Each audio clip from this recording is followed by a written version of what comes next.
Yeah, my name is John Stokie. I'm a recovering alcoholic and addict, going on 4 years sober from opiate addiction. I'm a recovering addict named Chris.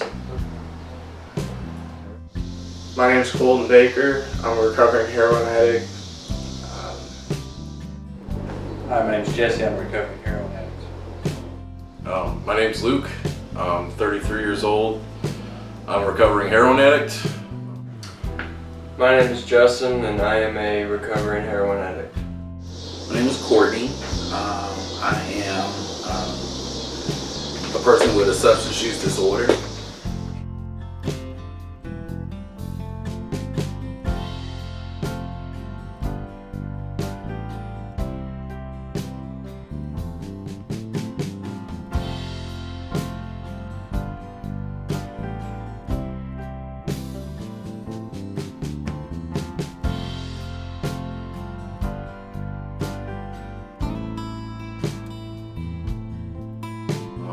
And before I moved into recovery house, I had basically exhausted all my resources. All my money went towards my addiction.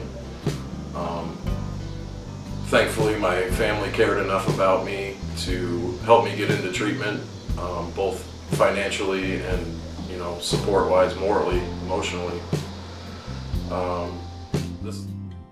And I've had some bad things in my past happen to me, a lot like other addicts. I've had someone very close to me pass, and it's been 5 years since she's passed, and I haven't been able to talk about it, nothing to anyone, and my therapist got me to talk about it, and I'm more freely to talk about it to other people now. So, and that was a big part of my depression, was that lost someone very close to me at a young age that I cared a lot about, and that therapy does wonders to us addicts, especially our depression. And depression is a big part of the reason why we use, I think.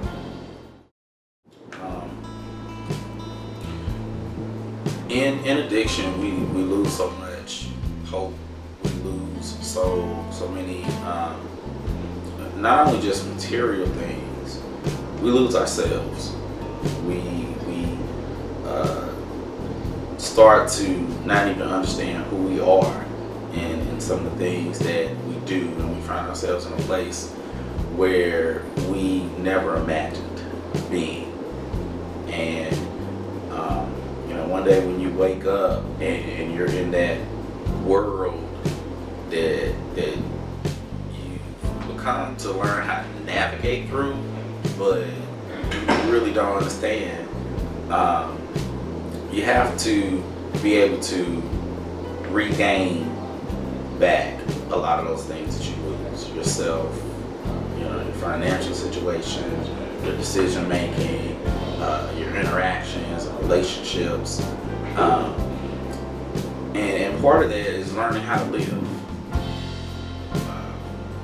I literally got to the point that I had my own apartment, I maintained my own apartment, but it really wasn't. I think a turning point for me came in understanding that I literally did not even know how to live again, was that my brother came to visit me in my apartment because of his concern about what was going on.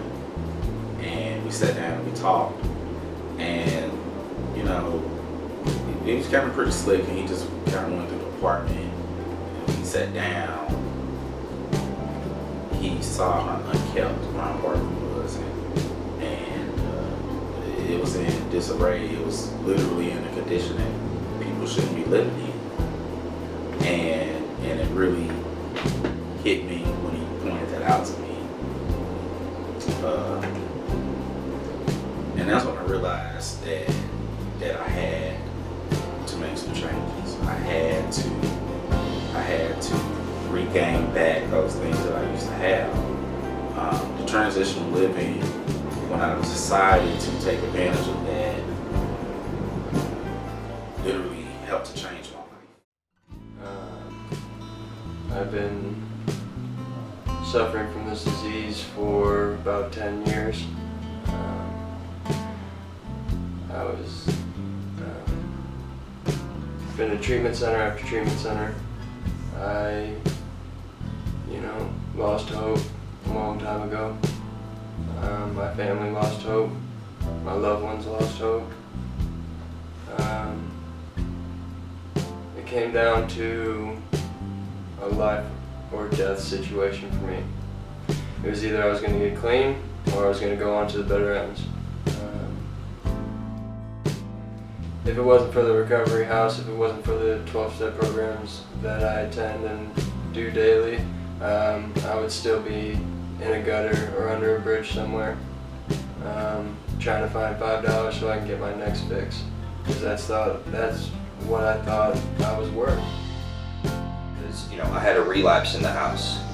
And if it wasn't for living in these houses and it getting caught and brought to attention relatively quickly, it could have escalated into, potentially death, another bottom, additional jail charges, and being broken homeless. But because of the guys that live in the houses, the accountability that is here, it was caught quickly. I was able to get right back on track and then continue to make adjustments in my program and continue to move forward.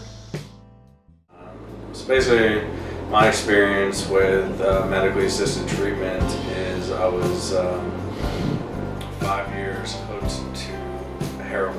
I went in and out of multiple treatment centers and kept on leaving on this medication called Suboxone, which is basically a synthetic opiate. I don't think I really maintained anything longer than 4 days sober on Suboxone.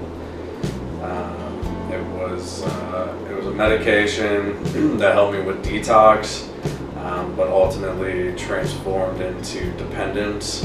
And at that point, it was one of those things where I would utilize it, especially when I realized it had street value.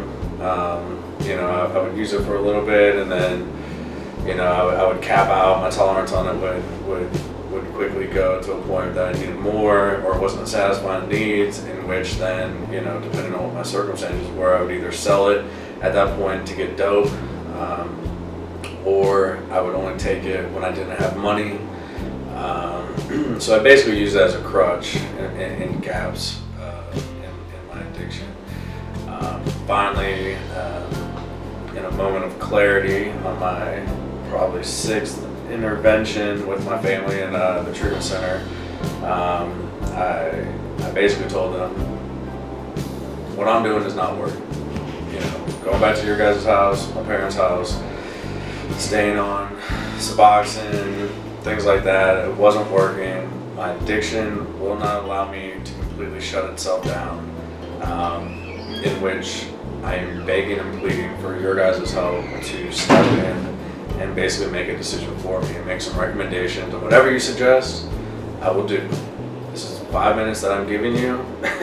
That while I'm literally shutting my brain down. My brain will not allow me to have this conversation, and all I do is keep doors open in this process. So if I ever chime in, or if I ever make a suggestion, cut me off, because I'm lying or I'm manipulating, and I'm subconsciously probably doing it. And the recommendation was, John, you need to move into a transitional house, you need to get on Vivitrol. I was like, okay, let's start this next month, and they were like, hell no, we're doing this right now. Here with you in St. Louis, Mississippi, misunderstood these towns through these eyes. The crowd might look down, but still we are high in the city so fair, hoping to stand. I don't know where to begin. Here with you in St. Louis, magnetized by broken dreams, sweet summer heat. On the back of the bus, we're in love with the beat in the city so cold. Secrets are told, still I just keep going on. Here with you in St. Louis, in St. Louis. 'Cause being without you was so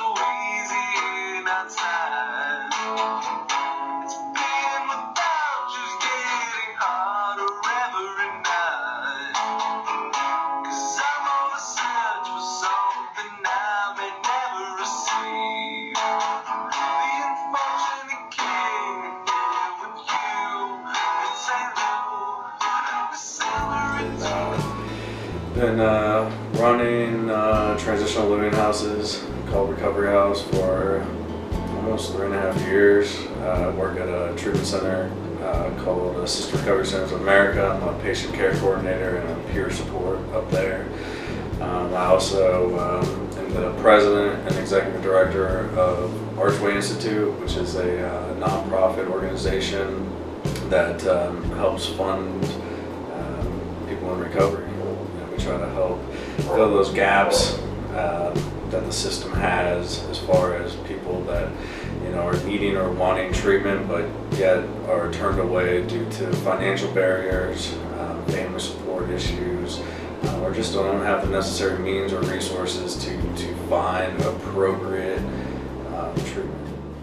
What is Archway? So Archway Institute is so basically when I got sober, when I utilized Vivitrol and therapy and a 12-step program, basically the realization that came over me was that I had been living a very selfish, egotistical, materialistic lifestyle. And, when you finally get to that point of being so down and out that you are contemplating suicide, making whatever change that needs to get made is what you got to do. And I put a lot of thought into, what was I going to do to get this happy, joyous, free mentality and to live the life that I wanted to live. And basically, I did this process of looking at myself from a third party, and evaluating myself and saying, okay, I'm going to follow John and, see if I could be recreated, would I be this person? And the answer was no. No, I would not be this person. He looks miserable. He looks like he's only worried about himself. He only looks worried about materialistic things, and he's not happy. And that was a deep thought for me. And I came to the realization, if I don't want to be that person, then who do I want to be? At the time, with under 6 months sober, my grandmother, who was one of my really close friends and relatives, was diagnosed with ALS, and she had been suffering with it for a couple years. I went and visited her. I stayed with her for about 3 months, and my grandmother, who me and her related, she was an alcoholic. Dealt with a lot of depression, things like that, and self-made woman. She was a widower when my dad was like 15 years old, and very independent woman, never remarried, very self-sufficient, financially seemed very successful, and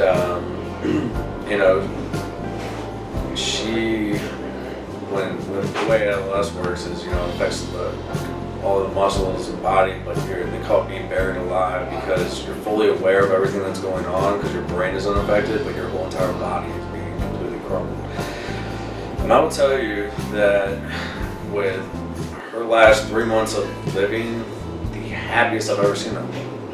When she was bedridden, had no worries about materialistic things, relationships, when she was basically just so happy that her friends and family were there, with her. And, she held a lot of resentments, a lot of bitterness, and a lot of grudges against people. And I went to her funeral and I saw the line of people that showed up to her funeral. And, cars all the way out to the end of the funeral home, and I was sitting there and I go, damn, this is a lady who has touched a lot of people and has done a lot for the community and has done a lot with others, and being the narcissistic, selfish person that I am, I looked internally with it, and I said, okay, John, if you were to die today, who would show up to your funeral? Not many. And that really drove me to make some drastic changes in my thought process and my behaviors, and what legacy did I want to leave behind. And in this process, a guy I know from the program, he used to work for me, had started up a coffee company and asked me to get involved. In this time, I realized I needed to make a career change, and didn't know quite what I wanted to do, but decided I was going to sell this coffee with this fellow,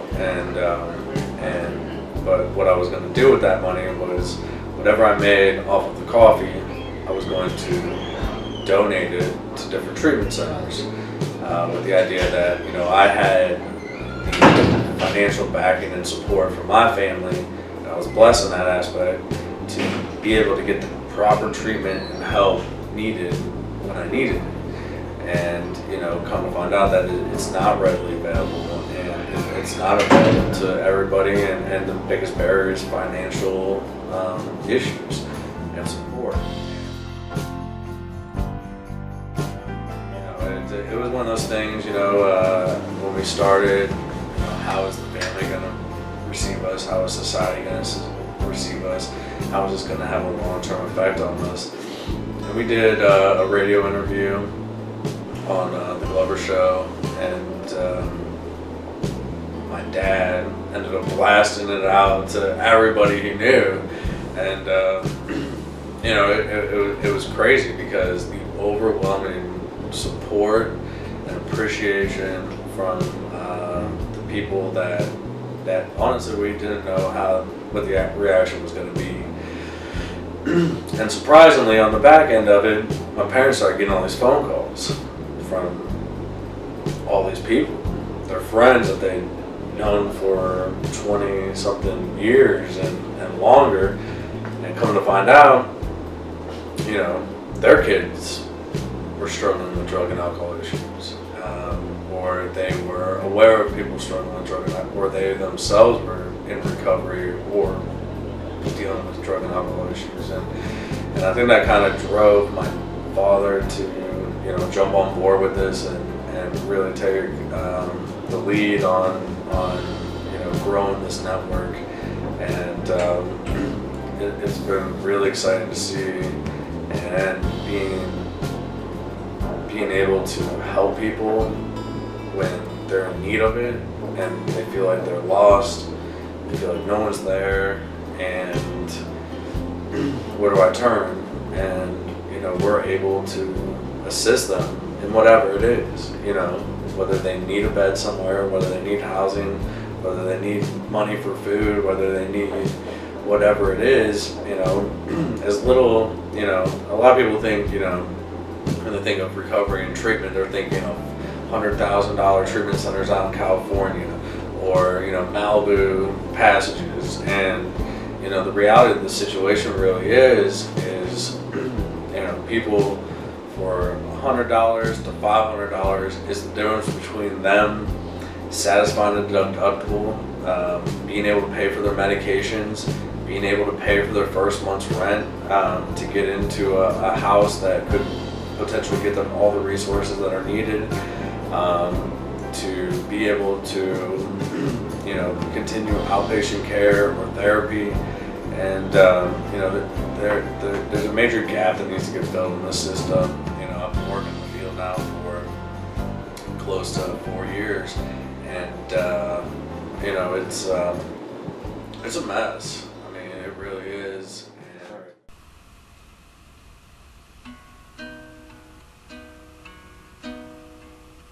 Smile, though your heart is aching. Smile, even though it's breaking. Though there are clouds in the sky, you'll get by if you smile. through your fears and sorrow. Smile, and maybe tomorrow you'll see the sun come shining through. For you, light up your face with gladness, hide every trace of sadness. Although a tear may be ever so near, that's the time you must keep on trying. Smile, what's the use of crying? You'll find your life is still worthwhile if you just smile.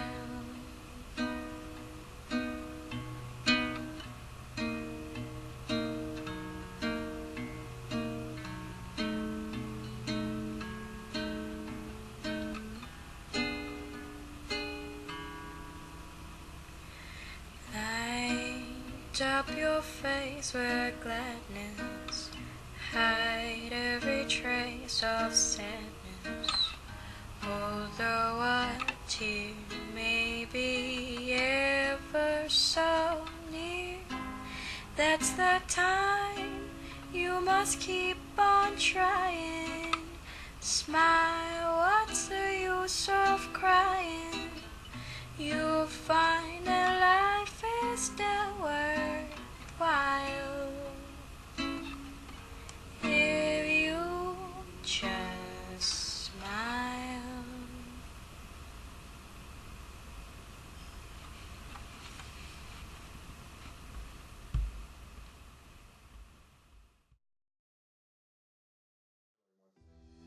St. Louis know about recovery. I mean, the recovery house has enabled me to become the best version of myself that I could possibly be. Through staying sober, through following a treatment plan, and like I said, taking direction from the people here. They're more than willing to mentor you if you're willing to buy into it. And I myself have actually become a manager within the houses because of my ability to take advice, follow direction. It helps to keep me clean, to be a mentor for all these other guys. Honestly, the recovery house means pretty much everything. I mean, if I didn't have the recovery house, I wouldn't know what meetings were. I wouldn't know what a 12-step program is. I wouldn't have a sponsor. I wouldn't know what Vivitrol is.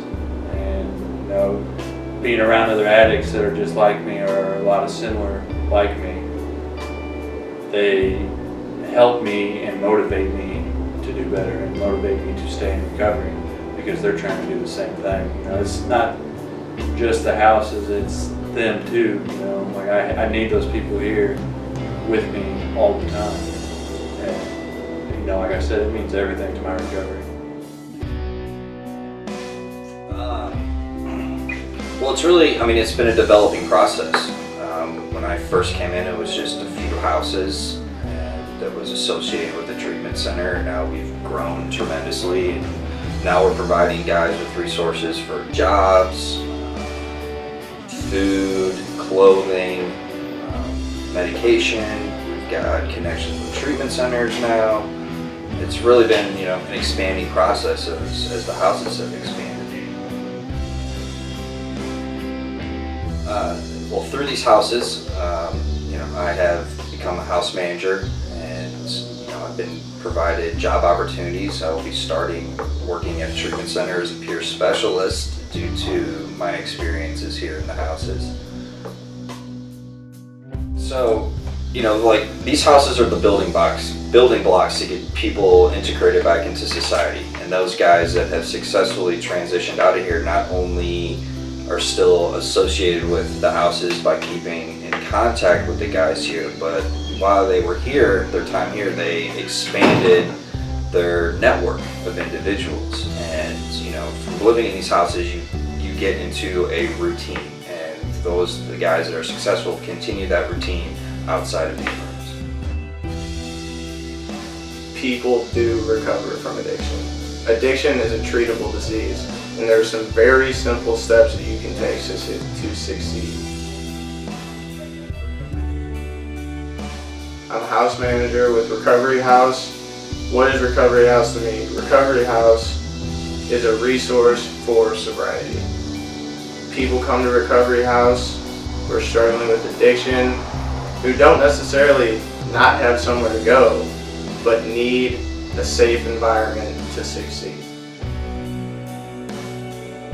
My life became chaotic in the use of drugs, and it was very much in despair.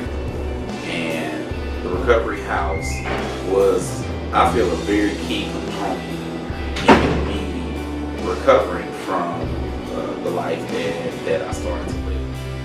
And really helped me. Really need to take advantage of all the tools and all the resources that are available to you. Sometimes it's not a matter of just picking and choosing and deciding what you're not going to do. You really have to be open to all those things that are going to assist you in recovering from the life that you found yourself in. Transitional living and recovery housing is I think critical because we lose so much in our active addictions that we have to allow ourselves time to be able to rebuild, to be able to regrow, to be able to relearn.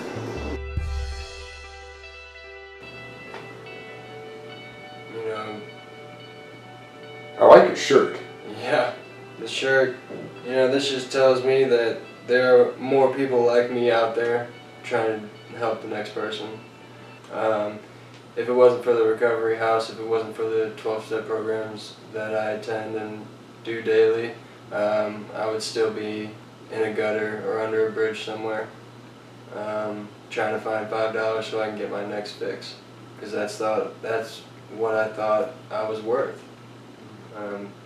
Today I have a whole new theory, I have a whole new outlook on life. You know, instead of being the selfish, insecure, egotistical person that I was, I try and put that aside on a daily basis and try to help the next guy. And that's really how we stay sober. That's how I stay sober. You know, I guide you through the book that somebody guided me through. And it's as simple as that. It really is. You just gotta take that first step and ask for help. And from there, I promise you, somebody will guide you.